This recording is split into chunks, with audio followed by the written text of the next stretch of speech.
এবার কর আরেক টাকা কম। 3 টাকা দাও, 3 টাকা ছাড়া হবে না।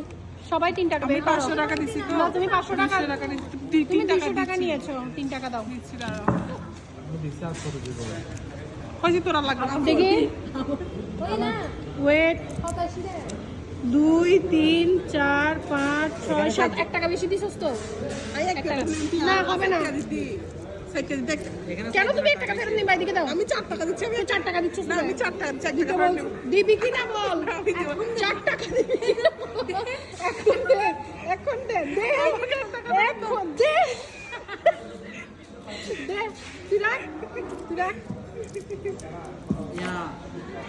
তানসি 3 টাকা বের করো।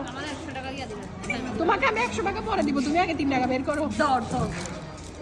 আর 1 টাকা 3 টাকা কোথায়? 3 টাকা তুই 1 টাকা না? নিছিলাম ও নাকি? আচ্ছা 3 আমি টাকা কি 200 টাকা নিছিলাম? নিয়েছো। এই ওই পড়শি 3 টাকা বের কর।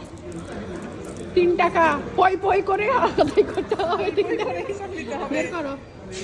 আমার কাছে বাকি নাই। আমি 100 টাকা চাইনি, আমি 3 টাকা চেয়েছি। আমি যেটা চেয়েছি সেটাই দিবে। কেন তুমি আমাকে 100 টাকার লোভ দেখালে চৌধুরী সাহেব? আমার কাছে নাই। আমি গরিব মানুষ, আমার কাছে টাকা নাই। আমি দিয়ে দিচ্ছি। বের কর।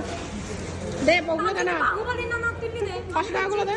ও মাই গড, মানবতার ফেরি আলো। এখানে মনে হয় 4 জনের টাকা আছে। টাকা এখান থেকে দিয়ে দে। হ্যাঁ এখানে 4 জনের 1200 টাকা। আমি অগ্রহ হ্যাঁ, আমারটা বাকি। আমার ব্যাগ কই? ও মাই গড। এখান থেকে 1 টাকা দিয়ে দে। হে, খাবারের পরে আমাদের স্টোরি। এখান থেকে 1 টাকা দিয়ে দে। কি জন্য 1 টাকা দিব? আমি 4 টাকা দিচ্ছি। 4 টাকা দিছো মানে 1 টাকা ফেরত দিব? আমি যে টাকাগুলো কষ্ট করে কালেক্ট করতেছি আমার জন্য তোমরা কোথাও পোস্ট করবা? তাহলে ইংলিশে বলি ওটা।